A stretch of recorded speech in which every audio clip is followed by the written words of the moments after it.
Okay, so here's something interesting. That humble pastime, playing a board game or cards, it's actually kind of exploded. It's a massive multi-billion-dollar industry now.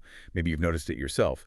Your coffee table suddenly buried under, well, more game boxes than usual, Right. or maybe family game nights have gotten, I don't know, a bit more serious. Well, today we're exploring this market because it is absolutely booming. And honestly, this scale might surprise you. We're doing a deep dive into the fascinating world of the global card and board games market. And we've got this really detailed market forecast to guide us. It's like a treasure trove of insights, really, into where this is all heading. That's right. And our mission basically is to pull out the really important nuggets from this forecast for you. We want to help you understand the forces driving this incredible growth and crucially where the biggest opportunities might lie. Think of it as figuring out why our tables are suddenly filling up with more games than ever and what that actually means. And when we say booming, we really do mean it. This isn't like a small jump. The global market was valued at, what, $13.14 billion just back in 2021, which is already pretty big, but it's projected to reach approximately $29.34 billion by 2033. Yeah, that's nearly doubling. Exactly. That's a compound annual growth rate, the CAGR, of nearly 7% for the next decade or so. Yeah. So, okay, let's unpack this. How did this happen, and where's it all going? Well, the forecast points to a few core drivers, pretty clearly, actually. First, there's just this growing demand for recreational indoor entertainment. Fun things to do at home. You probably noticed that yourself maybe in recent years. People rediscovering unplugged fun. Right, yeah, makes sense. Then you've got rising consumer disposable income in many parts of the world, so people have a bit more cash for leisure. But maybe the most interesting driver, it's this big resurgence of family and social gaming culture. All over the world, people are actively looking for ways to connect beyond just screens. Okay, and here's where it gets really interesting for me because it feels like more than just rolling dice, right? The report uses this phrase, cultural revival, and I think that really hits the nail on the head. You see it increased family engagement, people making time to play together. And it's not just Monopoly anymore, is it? We're seeing these amazing hybrid innovations, Oh, definitely. blending traditional games with, like digital tech, hmm apps, augmented reality, that kind of thing. It adds a whole new layer. It really feels like a new era for the industry. So what do you see as the biggest opportunities coming out of all this? That's a great question. Because when you mix those things, the cultural shift, the money people have, and the innovation in game design, well, you get a very fertile ground for growth. It really clicks. For developers, it means chances to create totally new game types or expand old ones, maybe integrate more tech. Publishers can reach new markets or, find niche communities who want very specific games. And retailers, they need to think differently too. Maybe create experiences in stores, build communities around game nights. It's a whole thriving ecosystem. Lots of potential there. Now, leading the pack by quite a bit, actually, is North America. The forecast says their market revenue is going to hit something like $11.35 billion by 2033, growing at a steady, 6.52% CAGR. That's a huge slice of the global pie. It certainly is. And within North America, yeah, the United States is the giant. No surprise there. It's set to reach nearly $9 billion itself by 2033. Wow. But what's quite interesting is Canada. It's actually growing faster within the region, a strong 7.8% CAGR projected. That pushes its market over $1.3 billion. Okay. And Mexico is significant too, aiming for over $1 billion by 2033 as well. So yeah, the U.S. is biggest, but keep an eye on Canada's growth rate. That's notable. Okay, let's hop across the Atlantic. Europe also showing steady growth, and you mentioned maybe some hidden gems.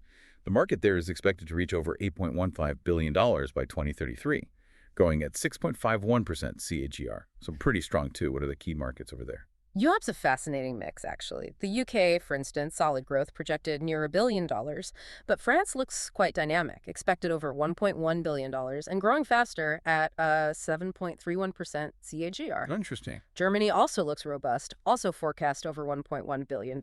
Italy, Russia, Spain, all showing decent growth, too. But the really eye-catching part, it's the rest of Europe. Okay. That category includes Eastern Europe, these burgeoning markets, and that segment is set to more than double, growing at almost 8% CAGR. That suggests a really rapidly increasing appetite for board games in those areas. Now let's shift over to Asia Pacific. The forecast calls it a major growth engine, and the numbers back that up, set to reach nearly $6 billion in revenue by 2033, growing at a very strong 7.8% CAGR. What's driving things there? Well, Asia-Pacific is compelling. You've got huge populations, increasing urbanization, lots going on. China naturally leads the region, projected over $1.7 billion. Japan's following closely, expected to top $1 billion by 2033. Right. But India really stands out. It's the fastest growing market in the whole region, expanding at a pretty remarkable 8.6% CAGR, set to hit nearly $900 million. Wow. Okay. And then you have South Korea, Australia showing good momentum. Singapore, too, very tech-savvy population, growing over 8% CAGR. Southeast Asia as a whole looks strong. But again, look at the rest of APAC. This diverse group of developing economies, they actually have the highest CAGR in the region, nearly 10%, almost $700 million by 2033. It just shows this widespread, escalating interest right across the continent. So beyond these big players, North America, Europe, APAC, Yeah. where else is the market really moving? Any other regions we should think of as like emerging powerhouses, maybe flying a bit under the radar? Oh, absolutely. South America definitely fits that bill. Its market is expected to more than double, rising to over $2 billion by 2033. That's a healthy 7.86% CAGR. Brazil's the biggest contributor there, obviously. But you see strong growth across Argentina, Colombia, Peru, Chile, too. And again, that rest of South America category shows robust expansion. It's pretty broad regional growth. Okay.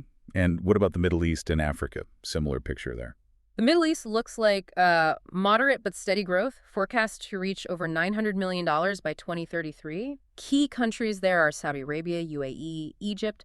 But then you get to Africa. And the forecast highlights Africa as having the highest growth rate globally. Globally. Wow. That's incredible. What on earth is fueling that kind of growth? It seems to be largely driven by Africa's incredibly young population. Demographics play a huge role, and also rapidly rising internet access. That opens up distribution, community building, all sorts of things for games. Makes sense. So it started from a smaller base, just under $300 million in 2021.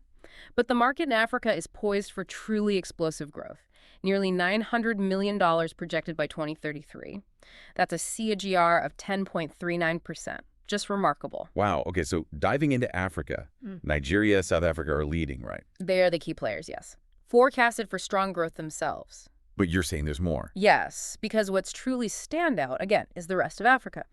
That segment is climbing from $125 million to nearly $400 million, and its TAGR, an astonishing 10.80%. That's the highest number we've mentioned. Exactly, the highest individual CAGR in the entire forecast. It just points to this massive, untapped potential across so much of the continent. This isn't just growth. It feels like a profound market shift happening there. Okay. So let's bring it all together. What does all this actually mean for you, our listener, beyond all these, impressive numbers? What's the big picture here? Well, the key takeaway is pretty clear, I think. The global card and board games industry, it's definitely in a new era of growth. And it's not just some passing fad. It feels sustainable. It's deeply fueled by that cultural revival we talked about, that desire for family time, social connection, and those hybrid innovations, blending the physical and digital. They're genuinely expanding what a game can even be. They're bringing more people in. Exactly. And maybe you've noticed this yourself, right? More game nights popping up. Or seeing these really intricate new games on the shelves. Or even playing digital versions of classic board games. Well, this deep dive shows your experience. It's part of a much bigger global thing. Yeah, in this market, it presents really exciting opportunities, not just for the developers dreaming up the next big thing, or for publishers trying to reach new audiences, but also for retailers who are meeting this surging demand. Ultimately, it signals a pretty significant shift in how we choose to spend our leisure time, how we seek entertainment, and importantly, connection. It's more than just sales figures. It's about, changing habits. Yeah, it really is. And as we've seen today, the humble board game is anything but static. It's incredibly dynamic. So maybe a final thought for you to consider. What new forms of social interaction, or maybe even storytelling, might emerge from this vibrant, growing industry in the coming years? And how might that change how we spend our free time? It's definitely something to think about. It encourages us all to consider the role games play and will continue to play, in our own lives, our communities, fostering connection, thinking critically, and while just having fun. Truly fascinating stuff. Okay, that's all for this deep dive. Welcome to the deep dive. Today we're jumping into something you might find genuinely surprising. It's the quiet revolution happening in the global card and board game market. Seriously, we're talking way beyond just Monopoly or Uno now. This whole world is, well, it's evolving incredibly fast. That's absolutely right. For this deep dive, we've looked at, quite a range of sources, really trying to understand the market dynamics, the big shifts in how people are playing, Right. and maybe most importantly, how technology is getting woven into the fabric of play. So our mission here Yeah. is to unpack what's driving the growth, uh, what challenges are popping up, and what the future looks like for our game nights. Okay, let's unpack this then, Yeah. because I think you really will be surprised by how much things have changed. It sort of kicks off with something we all remember, right? The post-pandemic surge. Yeah. Remember everyone scrambling for stuff to do at home. Our sources point to this really strong momentum, that's the term they use, for traditional games. Classics like Monopoly, Uno. They had this huge comeback. Families basically rediscovered playing together indoors. And what's really interesting there is how that demand didn't just, dust off old boxes. It actually spurred innovation. Yeah. Manufacturers started thinking, okay, what's next? They began combining the physical game with the digital stuff. Think app integration or even augmented reality AR, where digital images pop up over the real board. Right, the hybrid formats. Exactly, these hybrid formats.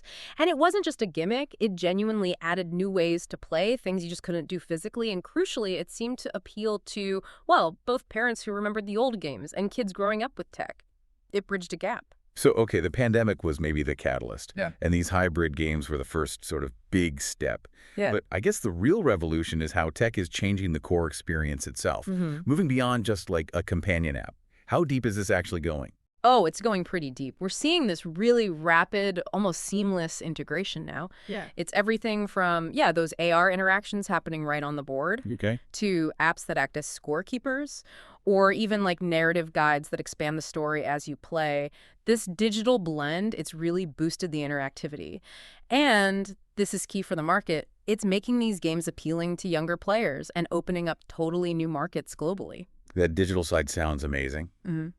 But it's kind of interesting, isn't it, how alongside all that tech, there's also this strong counter trend. You hear about families actively looking for games specifically because they offer an alternative to screen time. That's a very valid point. It's like tech is making the pie bigger, but there's also this reinforcement of the core value, human connection, cognitive benefits, teamwork, just good old-fashioned fun away from a screen.